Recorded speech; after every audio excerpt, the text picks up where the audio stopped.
So welcome to the show, Anton. And we're here to talk about your two daughters. And how old are they? Hey, Andrew, thanks for having me. It's good to be here.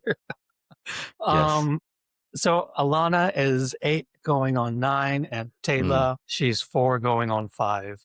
I'm 99% sure of my answer. Like, yeah, there we go. awesome. Yeah. Can you also share with us, like, where in the world you are? So we're currently in Hong Kong, on other side of the world from you. When we had started Rebel Ninja many eons ago, like 2 years ago, I think if I remember correctly, we were traveling or had just gotten back to Hong Kong from our COVID travels. So yeah, based in Hong Kong. Yeah, absolutely. And so could you share with us, like, just a little bit of a fun fact about both the girls? Yeah, sure. Well, I got 2 girls. Again, they're years apart, but their personalities couldn't be more night and day. They're both lovely kids. But for all the parents out there listening with multiple kids, like you can never expect what your kids are going to turn out like. But yeah, they're both good kids. That's kind of like their hobby, gymnastics. Right now, Taylor's really into gymnastics. Like she's 4, but she's like jumping off things that are like, 6 feet tall, brave kid. And Alana loves gymnastics, but her favorite hobby right now, I think, would be her drama. She goes to drama school, All right. drama activity. So she's really into that right now. She's starring. Oh, she told me to tell you this, Andrew. She had auditioned for a show and she was obviously really nervous. Like it was a very big audition, 100 other kids for this musical that they were running. I managed her expectations. I don't think you're going to get a role, not because you're not good enough, but because they don't typically get a lot of 8-year-olds for the show. Anyway, Well, she went through the audition process and she told me to tell you she got the part. She got a part for the show. well, tell her I And said congrats. she was really excited for me to tell you. Like, I forgot. I don't know if Oh, I mentioned it already, but so yeah, she's yeah. doing her drama and her musical. She's really into that. And capybaras. Yes, amazing. I love it. And like, well, how long has she been doing drama? Let's go with the short answer. Like most of her life, like Mm, we enrolled her in the drama school very early on, just because hmm. we had access to it, and she's just stuck with it. She loves acting. She loves playing. She loves putting on shows. Yeah. So Hmm. 3, 4, 5 years, somewhere there. Yeah, absolutely. And like, I'm sure that the hard part about drama is that sometimes you get the part, sometimes you don't. Yeah. And how does she do with like when she doesn't get the part and she really wanted it? Like, how does she usually do with that? Well, this is her first audition, so she wouldn't have gone through Mm, the whole rejection process. But that's the reason why I encouraged her to audition, because she's been doing it for so many years. Like she's done many mm-hmm, different small shows, and she's never really had an issue with stage fright or anything. mm-hmm.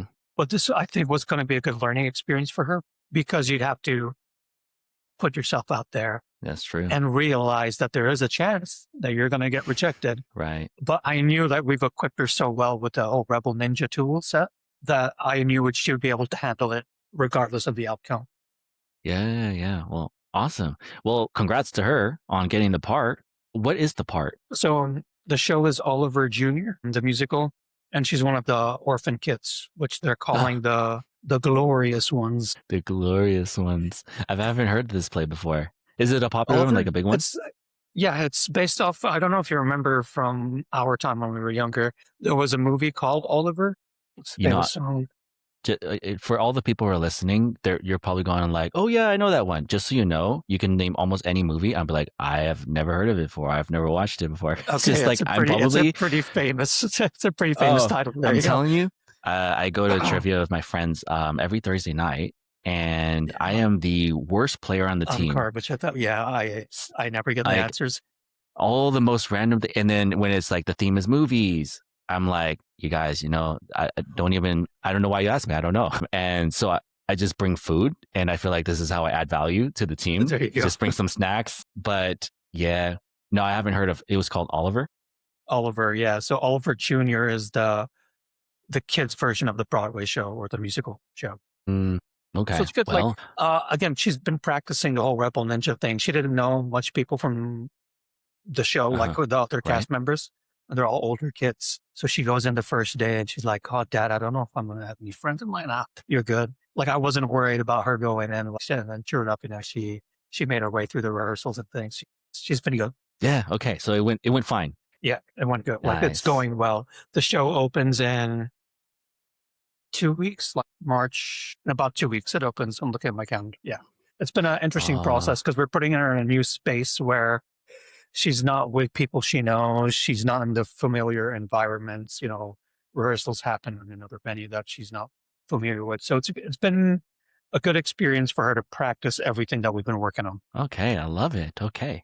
Well, let's transition to like, so what brought you here and which is basically like, so what is the biggest challenge that Alana is facing right now? So for context to everyone listening, Alana's been running with the Rebel Ninja program for about, I think, a year and a half, 2 years now. So we first came on board and found Andrew through Instagram my wife and I, Jen, when we were talking about how do we deal with Alana's emotion issue, not issues, but she was overwhelmed with emotions. Like people in school and the playground were treating her very nice and she wasn't verbalizing it. She didn't know how to deal with these emotions. She was just having bursts of happiness and sadness and anger, and she didn't know how to contain it. Anyway, so we went through the Rebel Ninja program, and we've, given her tools on self-worth and adding value for herself and setting up boundaries and all these things. So all good. So we're in a good space. But I guess the current issues we're facing is still to do with boundary setting and a little bit of her trying to use these tools in a way where she could still set up these boundaries and not necessarily worry about how people see her or how people will treat her for speaking her mind and things. Yeah.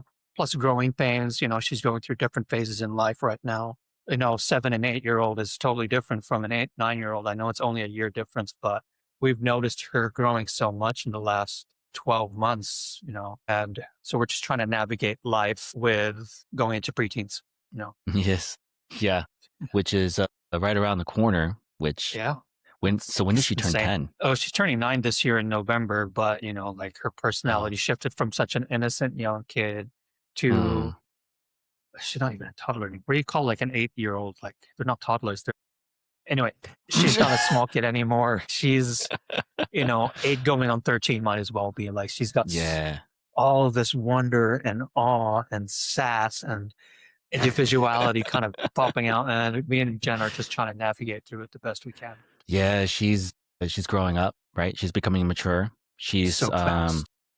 I like to describe it as like at this age, their eyes are like opening up to seeing how the world works and Yeah. they're understanding more of it, which is crazy. But then that comes with its own challenges and that might have a part of what our topic is today. So you say like her biggest challenge. Walk me through more specific examples. Well, with the whole boundary setting, like she's been so much better at it now because of the work we've been doing with her, Mm-hmm. communications and naming her emotions.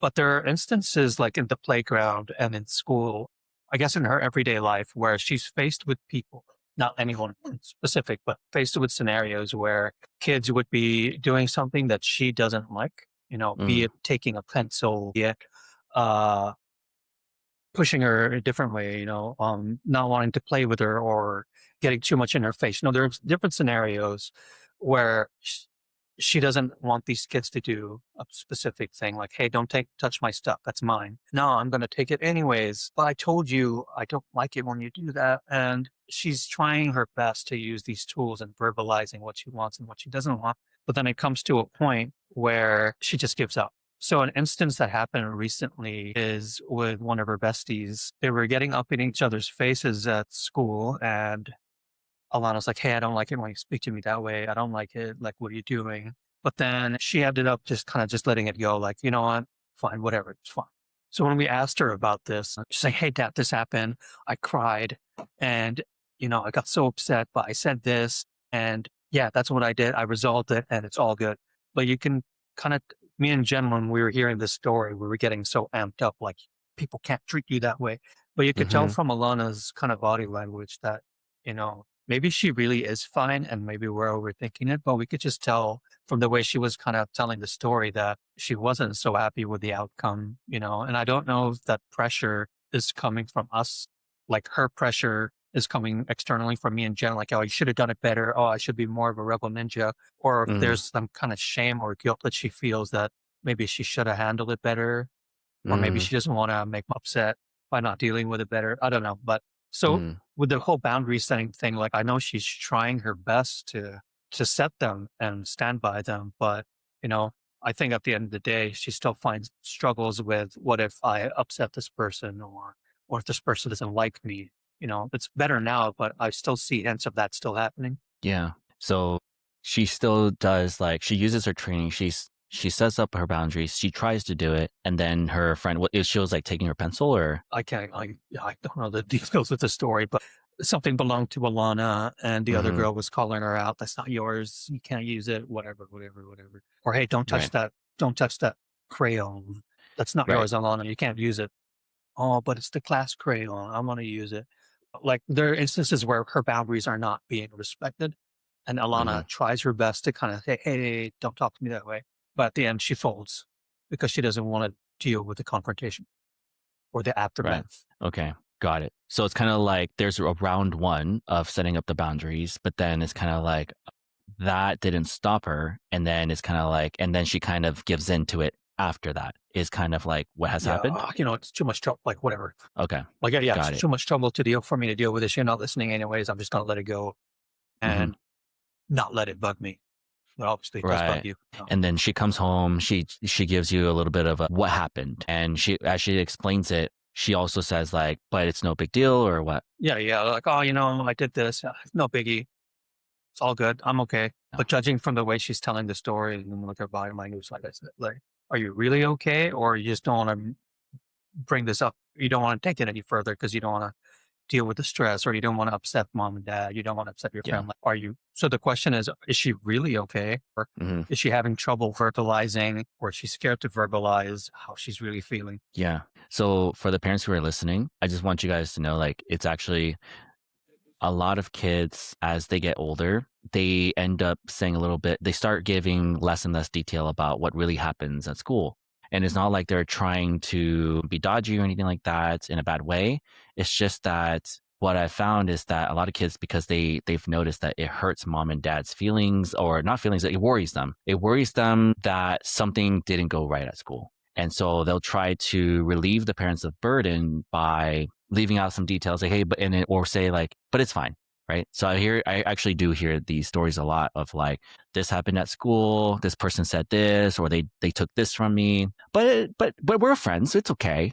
And then, but then the parents using their own common sense, like that doesn't sound like that was okay. Like, what did Yeah, you say? And then so, and a lot of times I hear it's like, and then the parents will try to rehearse with the kids, like, well, you should say this and you exactly. should do, Role playing. Yeah, okay. exactly. Yeah, and so, but you should say this. Why didn't you? And it's like, but we've been through this before. How come you didn't say something? And then usually Yeah, the answer is like, I don't know. If it's not, I yeah, don't know. It's exactly. just that I didn't really care, Yeah, right? exactly. Yeah. It's good to know we're not alone. It's good to know that these problems aren't unique to us. No, it happens a lot with a lot of kids, But then and my question is, Andrew, my yeah, question is for you. I'd like to think we provide a safe space for the kids, for sure. and like we come from a home where emotions are emotions. There's no right or wrong way to deal with it, but hmm where we encourage an open talk. Like this is a safe space for you guys to be who you are and say what you want. So is it intentional on Alana's side that like, oh, maybe I don't want to hurt their feelings, so I'll just keep it to myself, or maybe I'll just keep out these details because it doesn't help, I guess, when me and Jen react to these stories very bombastically, like she did Yeah, what? Like you should have said this. Why did you do this? So it doesn't help that Jen and I are reacting this way too. But uh, again, I'd like to think we have a safe space for our kids to be able to yeah, speak their mind. So why do they retreat? Why do they feel they need to retreat? yeah. It's not like you can be like a robot and have zero reaction and zero emotion when your daughter was not treated respectfully, right? Yeah. And so, no, I don't think it has anything to do with like, is it feeling like a safe place at home to be open and honest, or does it not? I don't think that has to do. Actually, I think that if she has 100% like, oh, I can tell them anything. I don't think that's the real issue. I think what it really is that it's a learned thing. Last time I brought something up, I really made them worry. Oh, I hate making them worry. It makes me feel so bad, And so maybe I'll just kind of downplay a little bit. Like it's just like, or maybe like, maybe I should just believe it's not that big of a deal. Oh, maybe it's not a big deal. I'll just tell them it's not a big deal and I'll just believe it too. But yeah, but I don't think so. Trying to be a robot and not having any reaction, I don't think that's the right answer. I think you should show that you do care. That's important. Like, oh, yeah, my parents do care about me. That's an important thing Yeah. to know. I think that's the most important thing.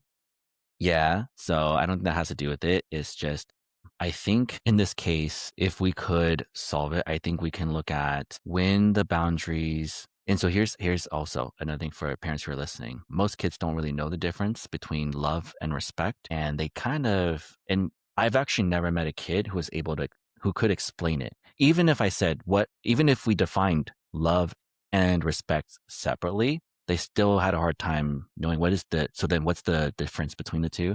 And I tell the kids, like, love is when someone cares about you. Like, you Okay. love your mom. Yeah, you love your dad. You love your friends, your brother, your sister. This is like what love means, right? You really care about them. Respect. That's the one that they don't really know. Respect is when someone treats you the right way. Disrespect is when they treat you the wrong way. But here's where it Hmm. gets interesting. That's an So interesting definition. yeah, and so like when someone's your friend, they care about you. They love you. But because love and respect are not the same thing, here's where it gets really crazy. Someone can absolutely love you and still not treat you the right way. Yeah, I think of a lot course. of the adults listening can look at their own adult relationships and go like, "Oh yeah, that's true." Right? And but then there are people who can literally hate your guts but never dare treat you the wrong way. They know they're Sure. running into a wall. They know you're going to say something and it's just too much work for them. So, and also sometimes I give in this example to the kids and they don't say anything, but they know the answer. I'm like, you love your parents, right? Yeah. Do you always do what they say? And then they kind of don't say anything. I'm like, uh-huh. And so the thing is, like, love and respect are very different things. It's like you can love someone, but it's another thing to also, you have to. So, how do we get people to respect us? So then I go into, like, for example, boundaries. Boundaries is what teaches people to respect us. But if you give up on your boundaries, then what they realize is that, hey, you know what? If I keep pushing these walls, they'll come down. And when they come down, I get what I want. And what I think a lot of kids don't realize is that this is the nature of a kid, is to push boundaries, and then see where does this boundary end. And a part of it is like because you'll get what you want, but also because I think just by nature, kids they're always trying to learn and explore. And Yeah, so by sure. pushing boundaries, that's just a natural thing that they'll do. And the positive side effect is that they'll also probably get what they want. Maybe it's that candy, or maybe it's that extra screen time or whichever, or that toy from the other kid because that toy looks good. Now I want it. So does that kind of make sense so far? Yeah, yeah, sure. It's Yeah. resonating well.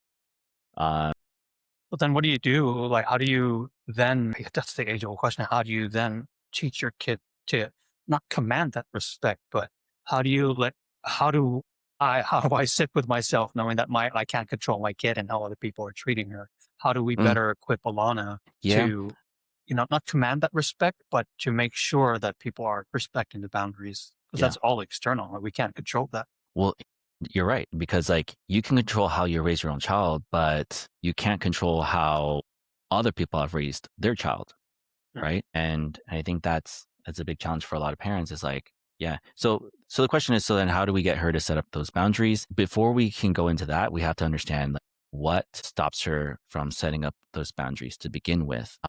Because a lot of common parenting advice that you'll hear is kind of like rehearse it, teach them what to say, and teach them to say it with like, with a serious tone and to really mean it. And, but the thing is but it's the same story all the time. It's like, oh, that person didn't treat you the right way. Why didn't you say something? Oh, I don't know.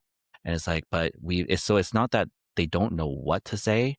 It's not that they haven't rehearsed it with you already, because at this point, from what I hear, a lot of parents do rehearse, like, what do you say? And I Yeah. think that's great. But if that's not solving the problem, then we're not tackling the root of the problem. And what I found is the root of the problem is one of two things. There's this inner conflict. I'm scared. I'm scared that I might sound mean, because if I do say no, that does make me feel guilty because I'm going to make her sad. I'm going to make him sad. And doesn't that kind of make me a mean person, or would that make me a bad kid? It becomes an inner conflict. It goes Okay. against their core values. If you think about it like this, like you mentioned, like you set up this really warm, safe environment at home. So that means she carries those values with her. It's like, I want to be kind. I want to be caring. I want to be loving. And to tell somebody no feels like she's going against those core values. And so it's like conflicting.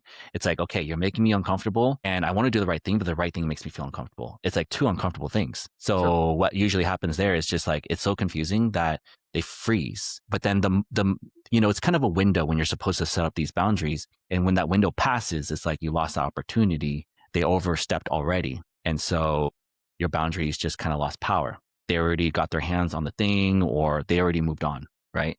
And so then that's when kids come home and they're like, so here's what happened. So-and-so did this. And then it becomes, why didn't you say this? Why didn't you say, I don't know. Yeah. Or I just didn't really care.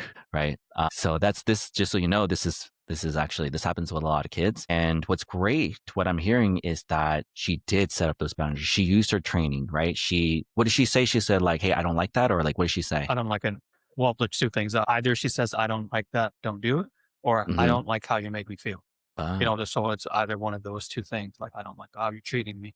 But depending on who she's interacting with, like other kids don't necessarily, I guess the trouble is other kids don't necessarily have the same tool set to communicate these things. So Mm-hmm. we're at the mercy of what the kid's going to do, Mm-hmm. So the only thing Alana can do really is speak her mind and do her best Mm-hmm. and let the chips fall as they may, right? Like, because Mm-hmm. there's other things that are not. Yes. Okay.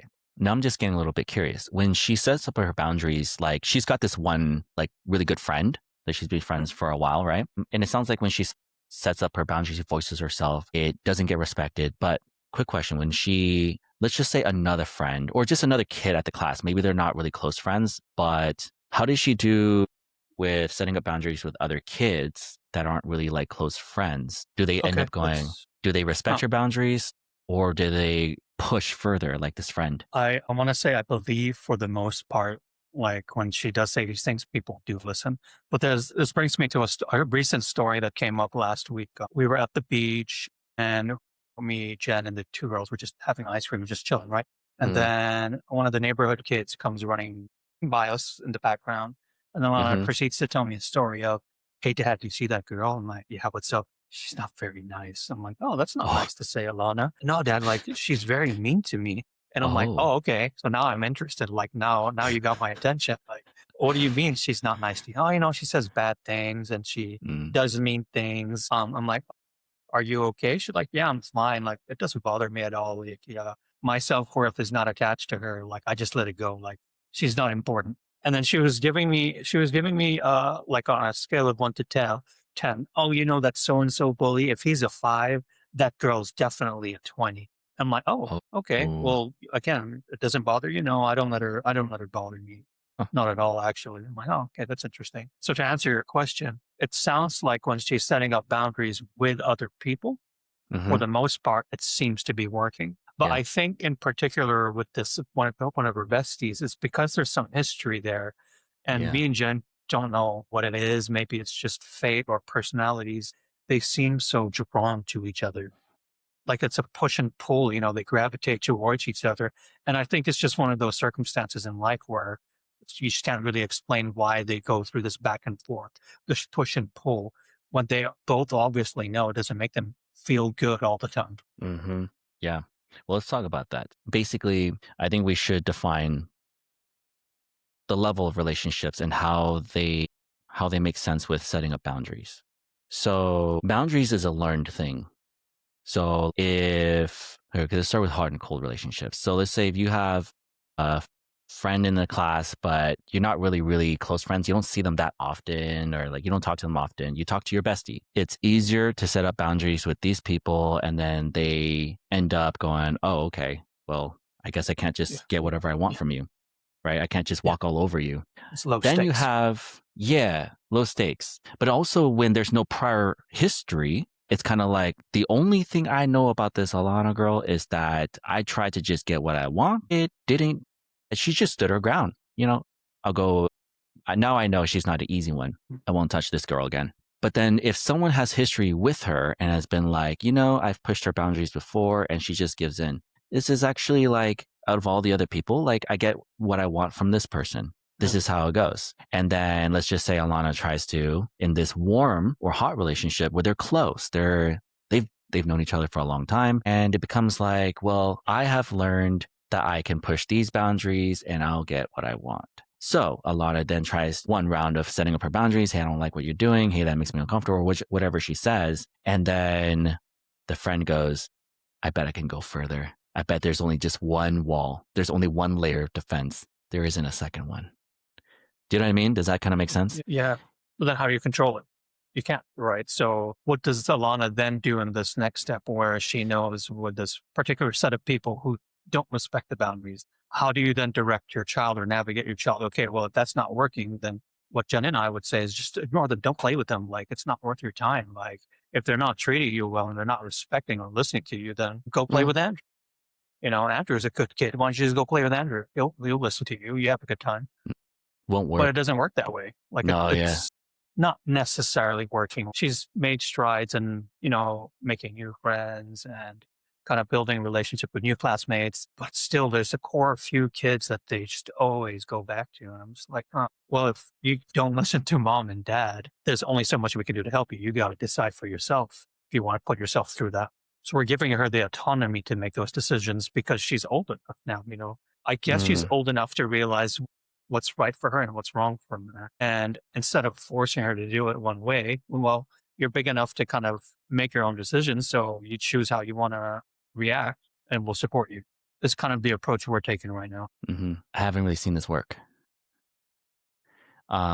There's an underlying fear that stops them from just going and making new friends or just moving on to another nice kid. It makes sense, and it probably makes sense in their head, but it sounds risky.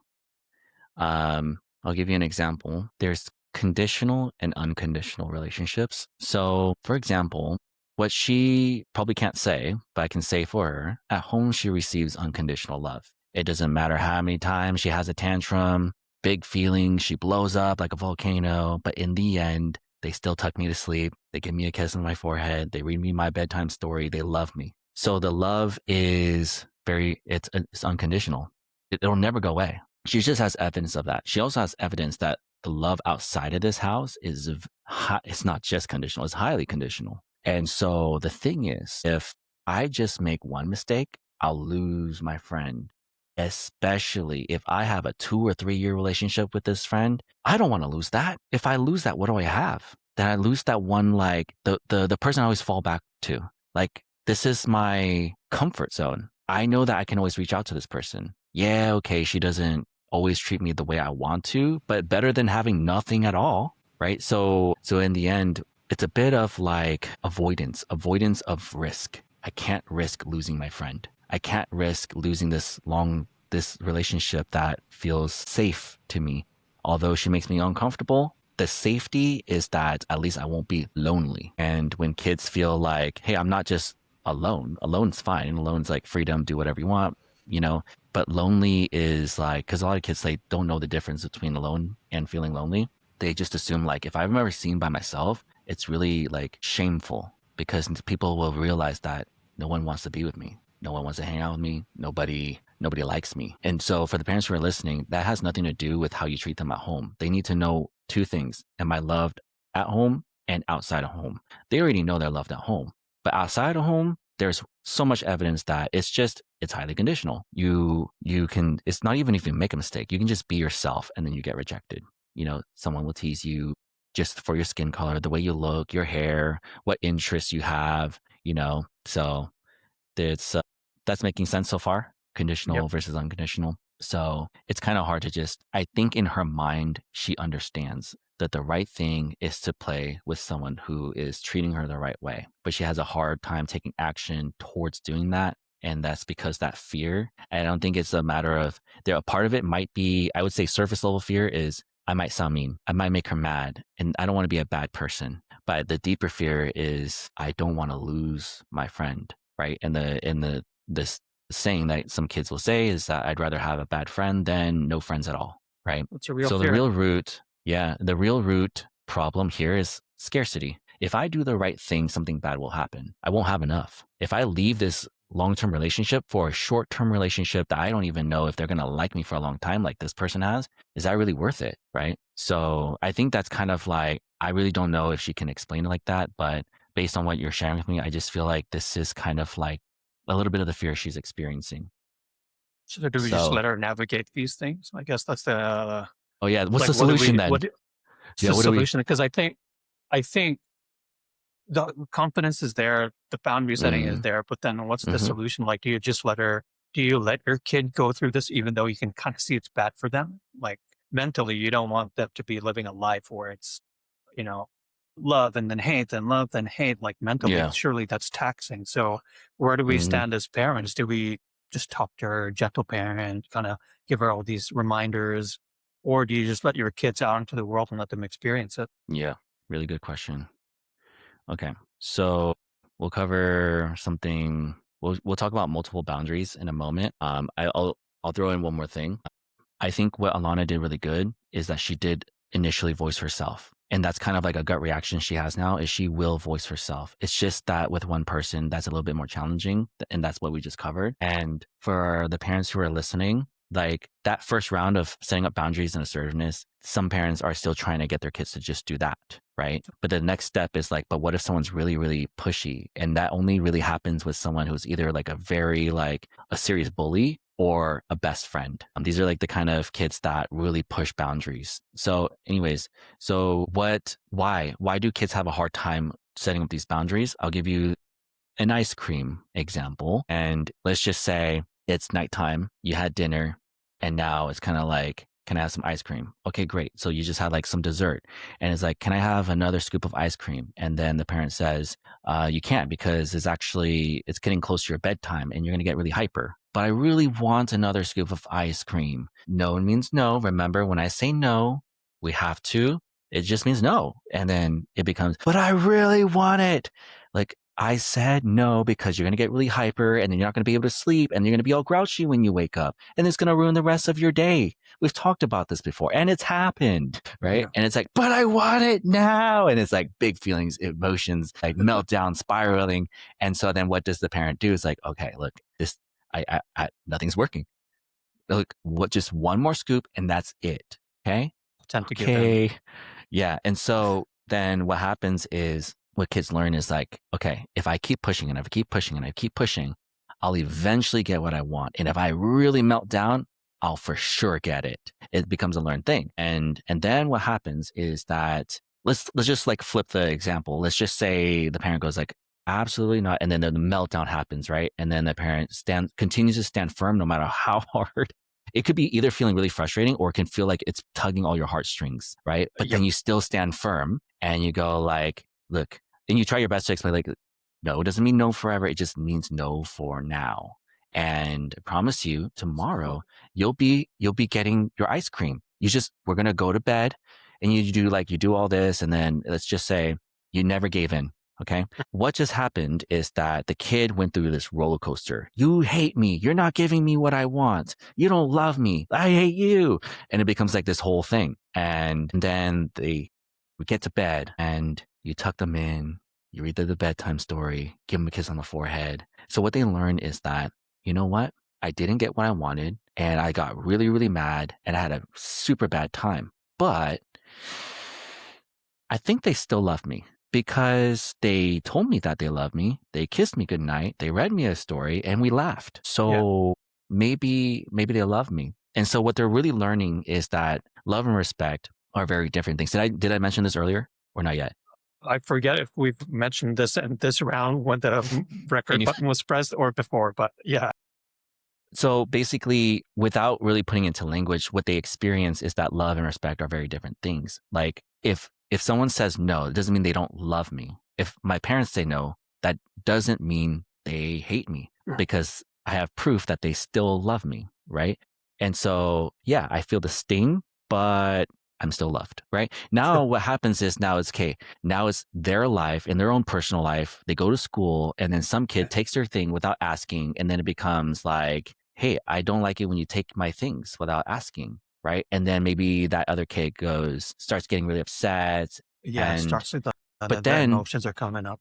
yeah, but then they recognize, like, hold on a second, that stung for you, but I know I still like you. Yes. So there's nothing wrong with what I just did. So I recognize the sting that you feel. I've been there before. It has nothing to do with how much of a friend or less of a friend you are to me. Okay, that's making And sense. so, Yes. yeah. And so maybe this kid doesn't understand that. So let me try and tell him or her, hey, like, I'm not trying to be mean. It's just that I don't like it when you take my things without asking. And I think that to be a really good friend, you just have to know that I don't like being treated that way, but I still like Sure. you.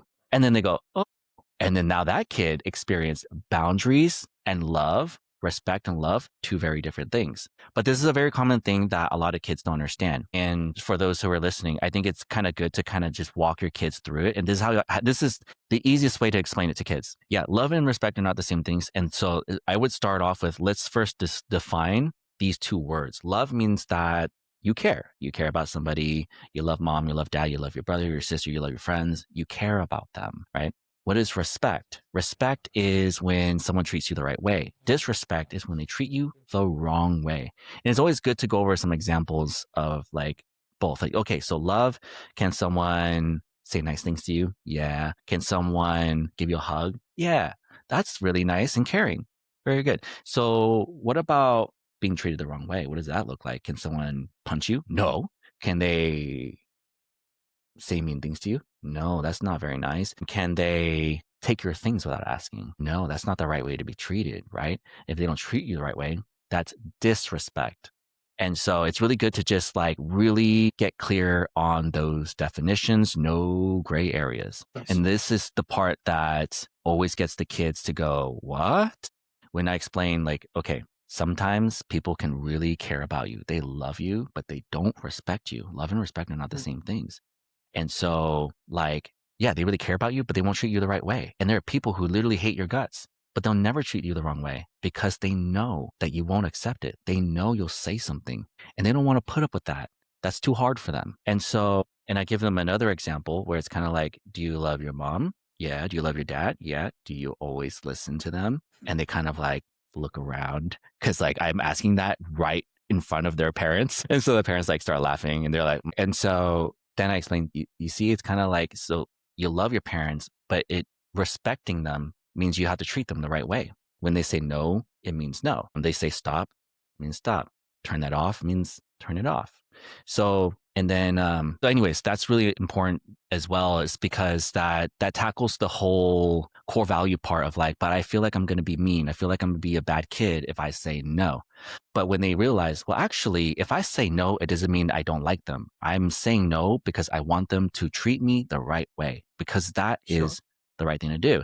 But I still like them. I still care about them. And that's really what they are worried about, is like, is this an evil thing to do? Or is it still a loving thing to do? Well, the question I have with all of that then is how much of, because we as parents also need to give like set an example at home of sticking by boundaries. So how much of Alana's behavior is because she sees it at home? Like your whole, we don't necessarily have the ice cream issue, but one thing that we've been dealing with recently, Jen and I have been working late nights. So their bedtime routine is basically out the window because they're so used to us tucking them in, reading them books, singing them songs, right? We haven't been doing that routine regularly for several weeks now. So they call me up, hey buddy, I'm still at work. I'm going to be home at 10. Like, oh, can we wait up for you? I'm like, no, of course not. Like, you got to go to bed. Like, it's already 9. Like, that's already late. Like, oh, where's mom? I'm like, mom's also in a meeting. Can we wait up for you guys, please, please? No, Alana, you cannot wait up. No, Taylor, you can't wait up. Please, please, we really want to see you. And then Taylor starts crying because she's, 4 years old. And then Alana starts getting worked up. I'm like, guys, we're working. Please go to bed. It's way past your bedtime. So the whole boundary setting of, can we please wait? Can we please wait? I said, no, he's no. Can we please wait? No, you got rehearsed this morning. I eventually give in and be like, you know what? Just wait up. Yeah. Because one, that's how I quiet down the situation. Two, is because they're pulling my heartstring. But the question is, how much of that behavior translates to her everyday life of setting boundaries? Well, mom and dad always give in. So maybe because Andrew's not respecting my boundaries and I'm not getting through to him, maybe I'll just let it go. Like whatever. Oh, it's all good. So how much of it is on me and Jen to kind of set that example for her? Like, no means no. A lot of the parents I'm not necessarily blaming us, but yeah, right. That's a good and please don't blame and yourself. Yeah. Just real quick for those who are listening, and I know a lot of parents are questioning like, okay, so am I doing something wrong? It's like, am I the problem? Yeah, I just want to say, like, don't ever feel like you are a bad parent and don't feel like you're the root cause of all this. It's like, first of all, I'll say this. It's like, as soon as you became a parent, it's not like someone dropped this like parenting 101 in front of you. It's like, here's everything that like through testing that does not work. And here's everything that does work. Here's the cheat code. You didn't really get that. A lot of the times, like what I hear from parents is like, I'm winging it. We're all winging Right? it. Yeah. So I just want to just take a moment to say that first of all, even if first of all, if you're listening to this podcast, I think that makes you an amazing parent because it just shows that you're probably the same parent that is following all these different parenting things on social media. You don't just follow the cat videos and dog videos and entertainment. You probably follow a lot of parenting stuff. And that's probably how you found out about me in this podcast. You probably have books. You probably you've done your research. That's the kind of parent you are. That's what makes you an amazing parent. And there's no such thing as a perfect parent anyways. It's just a parent that's always learning. And that's the best parent I think any kid could ask for. Yeah. So back to your question was like, okay, so then when your heartstrings are being pulled and they're just like you're starting to feel bad, and so what do you say and what do you do? So I'll walk you through something. So I call this the story layer, and in psychology this technique is called cognitive reappraisal. So what's really important here is that the first step is we kind of have to think about like, what is the story you're telling yourself when I say no? Because there's a story we have in our own head, the truth. When we say no, it doesn't mean you're a bad kid. When I say no, it doesn't mean like the world is ending. When I say no, it's just like, because logistically, you got to sleep and I can't be there to put you to sleep. Yeah. You just got to listen to me, That's it. That's the real story. But the story they tell themselves, if you start to experience if you see them experiencing really big feelings, this is an indication that they're starting to believe they have their own story that's not in alignment with yours. If they truly understood, if they had the same story as you, would it even make sense to have big feelings? Would they even spiral? Would they melt down? Would they cry? Yeah, I don't think so. Right. And so this is the first step. It's kind of like, I think this is the challenge, is like, this kind of requires a little bit of detective work. And I feel like sometimes it's a little bit of guesswork too. And what you want to do is try to guess like, okay, if you're getting really upset, then what are you believing right now? What's the story you're telling yourself right now? So let's just say we go through this example. You're stuck at work, mom's at work, and the kids need to go to bed, or else it's just going to throw a lot of things off if they don't go to sleep right now, right? Yep. The routine and everything. And you don't want a cranky kid in the morning. And so so now they're like, but please, can we just wait for you? Can we just stay up? Actually, let me ask you, if they're starting to get a little bit upset right now after asking a few times, like, can we just stay up? Can we just wait for you? What do you think is the story they're telling themselves? As a logical person or as a dad? Both. Go ahead, try. Okay. My heart is telling me they want mom and dad around. It's such a safe space. It's nice when we all hug and bundle together right before bedtime. It's a nice feeling. Mm-hmm. But the logic tells me is when you're talking about stories, it's maybe for the younger one, it's, my God, like my whole world is turned upside down. What do you mean there's no bedtime? Like we do this every day. You're taking this thing away from me. That's such a big thing of my life. You're not around? Oh my God. You're not around? You're never going to be around? Oh my God. I'm not safe. You don't love me. Maybe that's what Taylor is telling herself, right? Because she's gotten so used to that routine. Right. So it makes a little bit more sense for the younger one because she's attached herself as a child to the parents.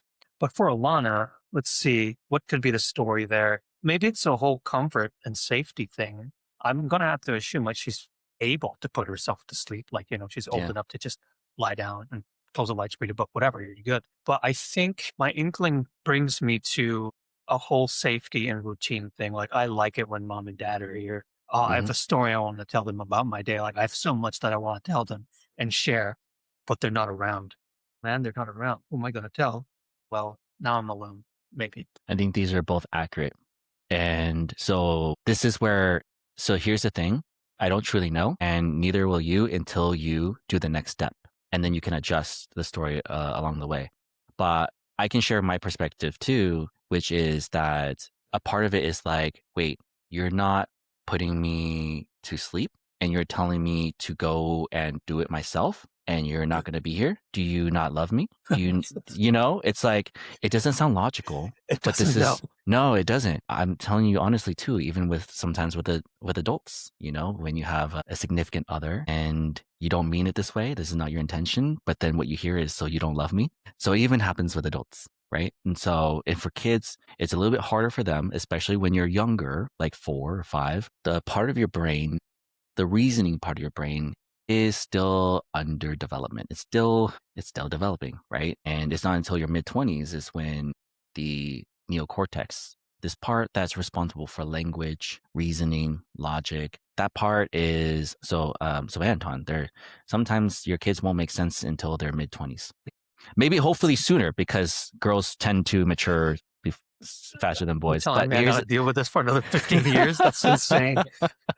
the logic will come easier and easier. But this, I also find that there's skill involved with that they can build. So yeah, sure, maybe Okay. because you're young, it doesn't mean that like you can't get good at this, but you can. So anyways, before I go into Bedtime this routine. metaphor, I think that yeah, so the bedtime routine is kind of like you say all these things, you say no, put yourself to sleep, and that's the story that they might be telling themselves is like, wait, you're telling me no? It means you don't love me. What do you mean you're not going to be putting me to sleep? Now, the other point that you brought up is that, wait, hold on a second. This is my routine. This is like my comfort, that this is how I go to sleep. And now it's kind of like, I'm feeling a little bit anxious because if we don't do it the way we normally do it, how's this going to turn out? Yeah. Anxiousness only comes from uncertainty. And so for me, I don't really use the word anxiety that much because I don't feel like it's the most accurate way to describe it. But when you use the word uncertainty, it makes a lot more sense. Okay. Anxiety feels like something you probably need like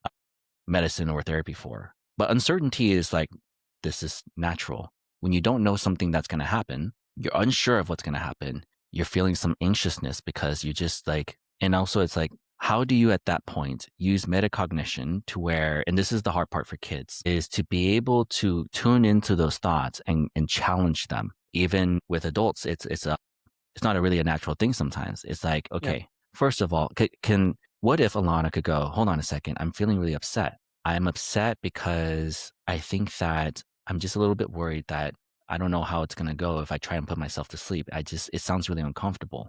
Well, it can't just be because like dad doesn't love me. That can't be true. So being able to challenge the story is a skill. But anyways, but you get the point, right? It's just like the reason why the big feelings come up is not logic. It's all emotion.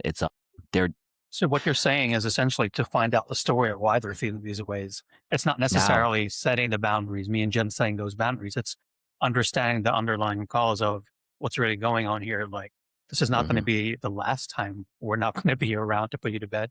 So let's find out the reason why you're feeling these ways and let's try and address those issues so we can better equip you to go to sleep.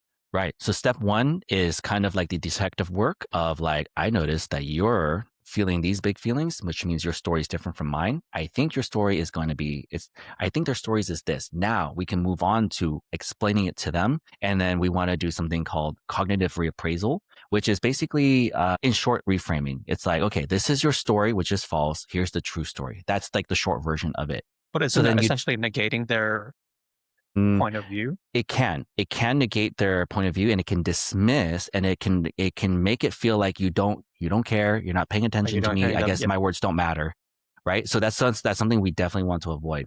And so the very first step is what we've already heard: gentle parenting. We must validate. We're not going to be, but for those who are listening, we're not going to do permissive parenting. That's when we just give up the boundaries. Gentle parenting means that we're not going to force any sort of like, hey, you have to do this, like authoritarian style, right? It's more like the way I like to do it is not just say like, hey, this is how you're feeling and that's okay, because it doesn't really solve anything. It just makes them know that they're not wrong for feeling what they're feeling. And I think that's a really good step. But if we really want to build emotional intelligence, self-awareness, we have to do what's called labeling. And it's just another way of just validating. It is validating. So you just say something like, hey, Alana, I think the reason why you're feeling really sad, right? And so like, here's what's, I want you to also listen to the tone. Here's a metaphor. When we're doing this cognitive reappraisal, we're not sitting on the opposite end of this table from her. We're walking around and we're going to sit next to her. And we're going to feel the pain with her. We're going to feel everything with her. And so it's like, we're here together. Let's figure this out, you know?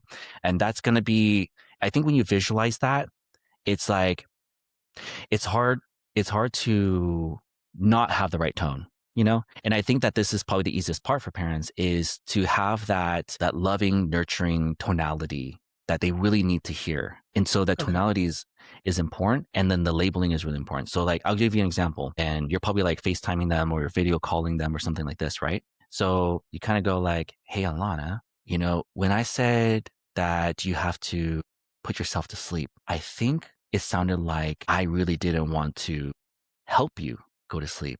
Is that right? So it's kind of like now you're just like, you're sitting right next to her. And And then she's she might, disarmed, like the situation is disarming when you approach it that way.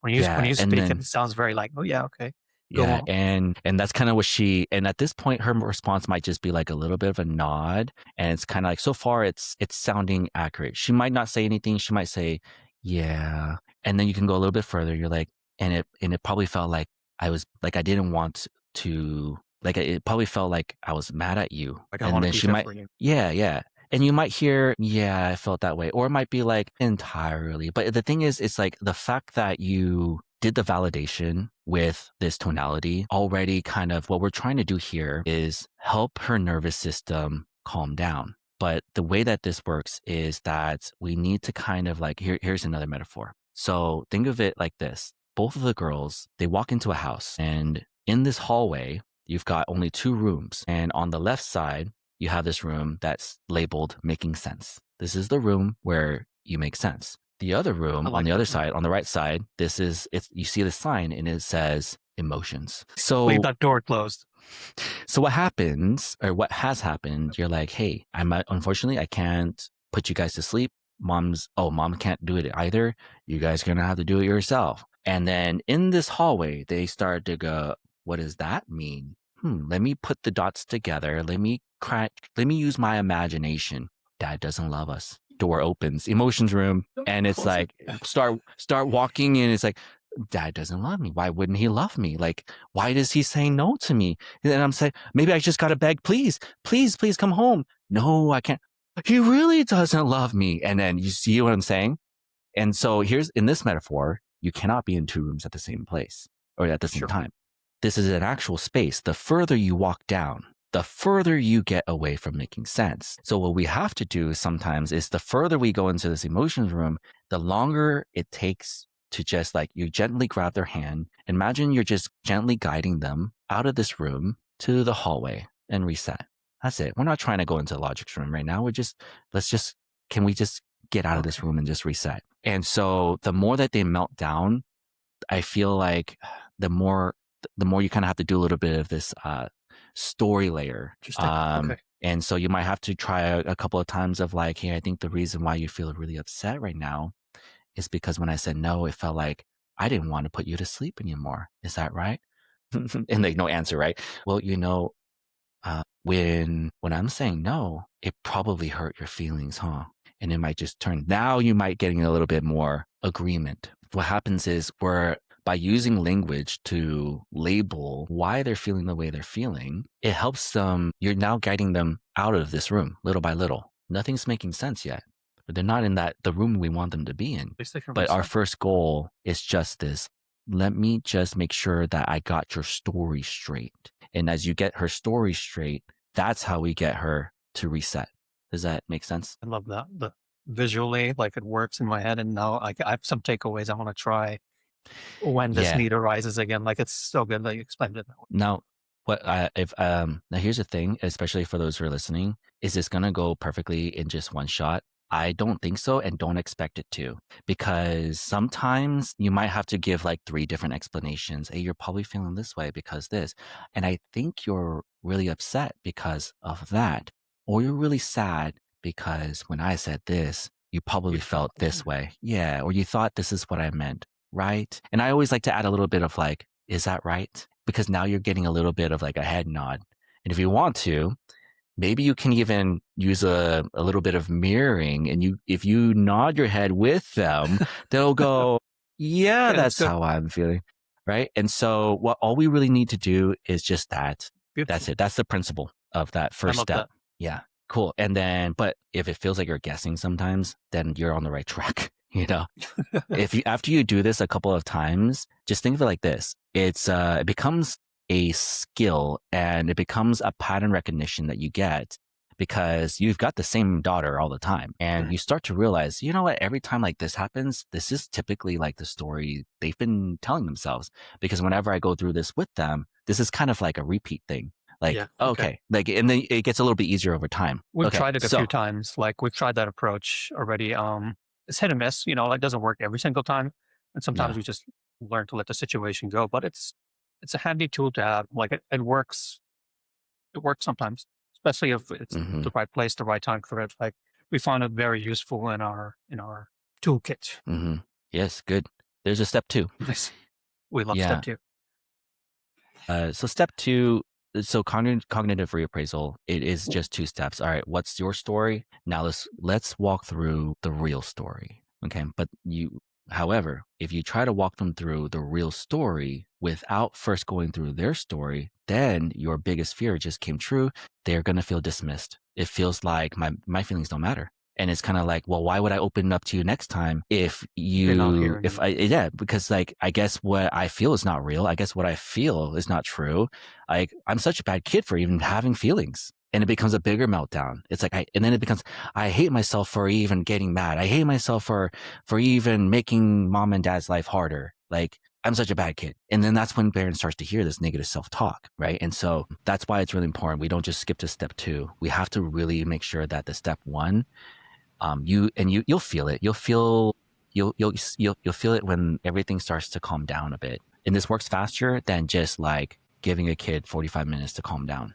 This is a faster way because now there's this very interesting thing about the word trauma.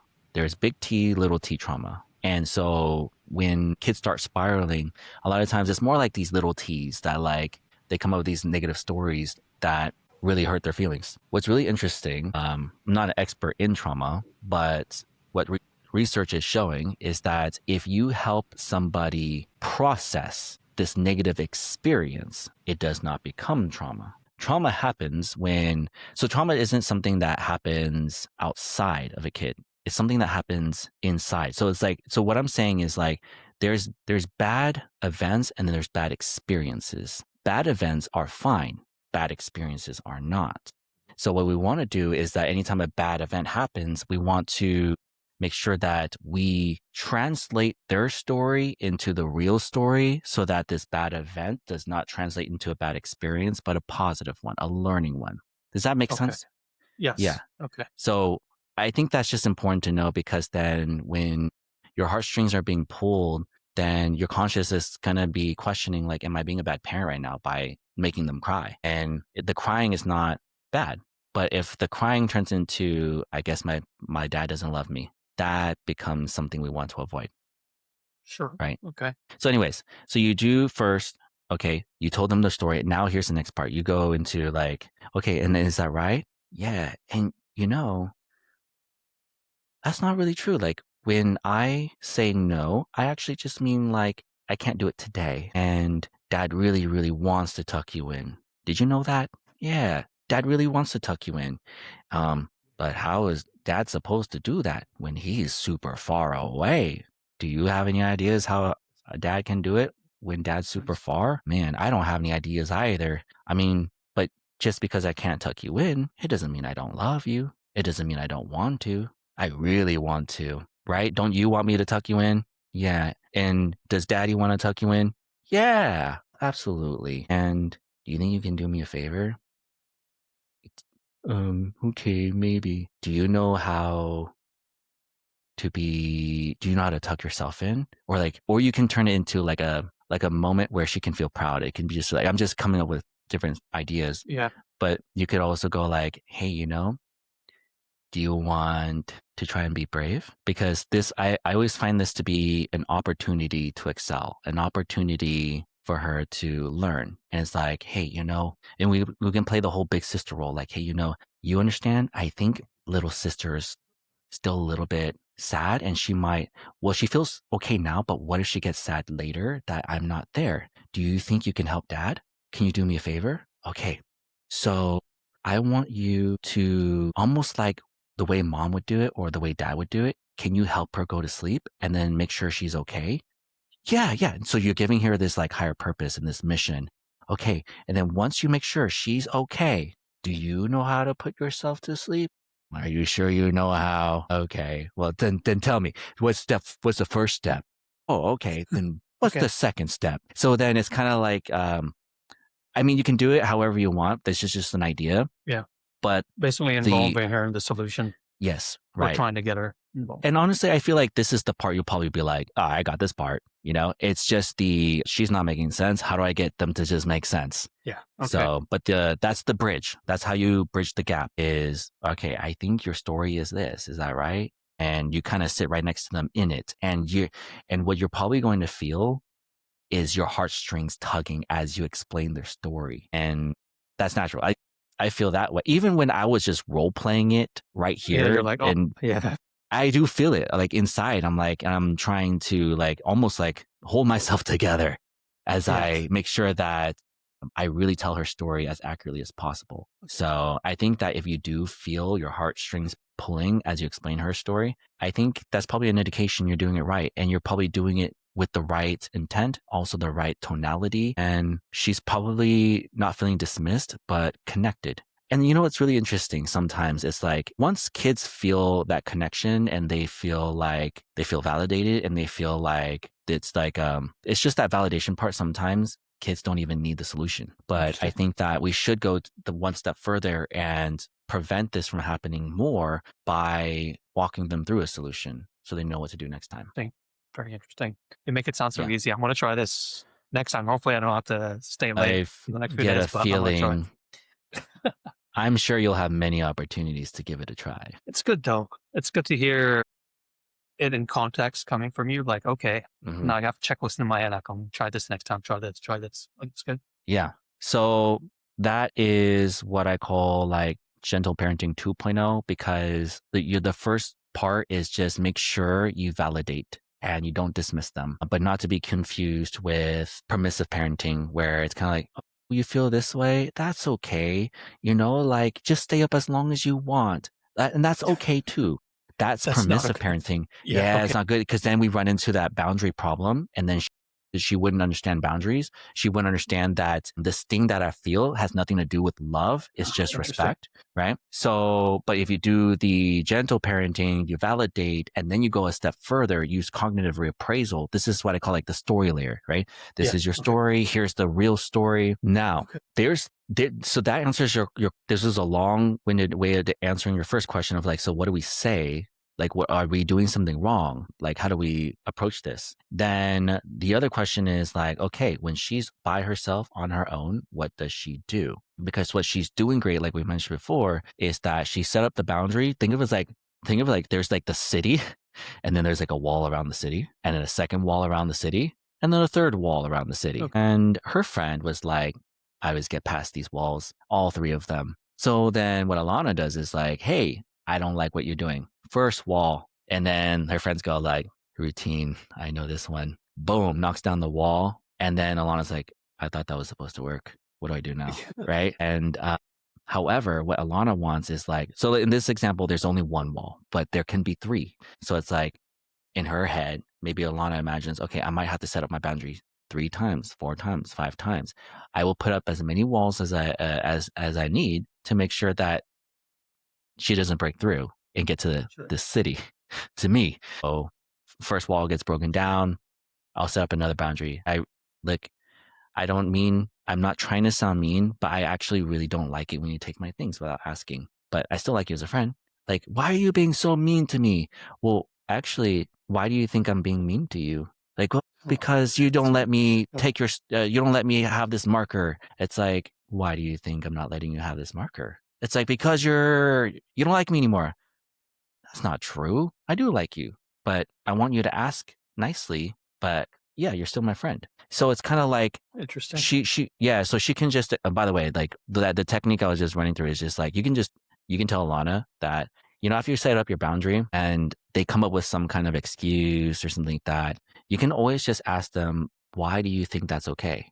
Like, why? That's an interesting next step. That's sorry to interrupt, because it brings me to a story recently. Alana had said to a friend, "Hey, you're not being very nice. Don't talk to me. I don't want to talk to you." the friend then proceeds to mimic her and copy everything she's saying.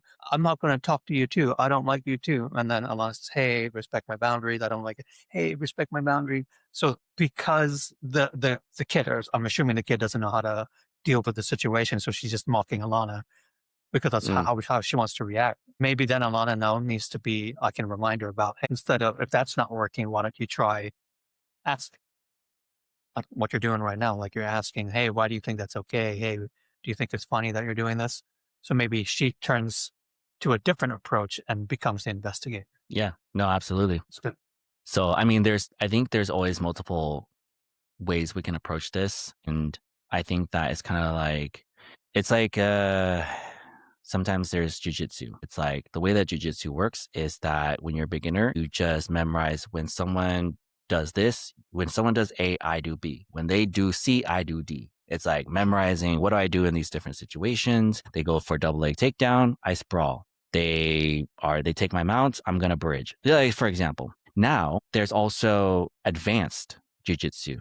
I go with the flow. Whatever my opponent gives me, I use. Right. And so if we can just skip to like, so what would be advanced in this situation? Always remember, like, what are the two core values that you can always stick to? Are you telling the truth? Yeah. How can you feel bad about telling this person the truth? And so what is there to memorize? The truth is the truth. You just say the truth. Right. And that's what I love about just like making that your main focus. And then also, are we going to bark at them? Are we going to yell at them? Or are we going to teach them? Do you feel bad about teaching? No.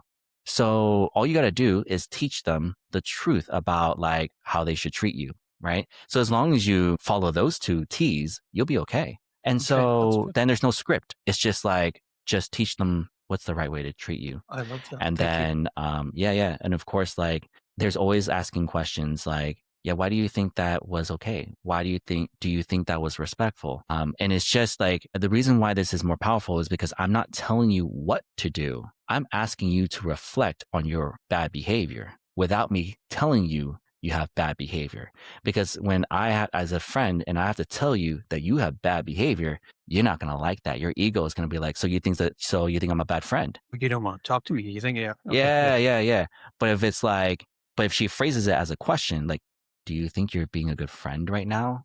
And why do you think that makes you a good friend when you do that? And why do you think that's true? And it's just a matter of like, do you think this is nice? Why do you think that's nice? And at that point, it's just like kids end up not knowing how to rebuttal that. They're like, oh, you can role play that. But like I said before, sometimes the role playing is not going to work unless we get past the big fear of like, I don't want to lose my friend. So I'll add one more thing to this is that when a lot of kids go through this, we can focus on abundance. How can we get kids to make 100 friends? Because I've asked this, it's like, if you had 100 friends and one person left you, how would that feel? The answer is usually like, oh, I guess it's okay. What if you had one friend and that person left you? How would that feel? Bad. Yeah, exactly. Right. So I think really at this point, if she works on also on the side, getting out of her comfort zone and try to add more value to other people with like making more friends, making them feel seen, heard, and understood, being a question detective, trying these different games and making more friends by building trust with more people. Then it's kind of like, okay, cool. Well, I have this backup plan. So in short, really the main thing is when kids learn how to add value to other people by making them feel seen, heard, and understood, ask open-ended questions to get other kids to talk more about themselves. Like, what did you do this weekend? What was your favorite thing about that? What did you like about that?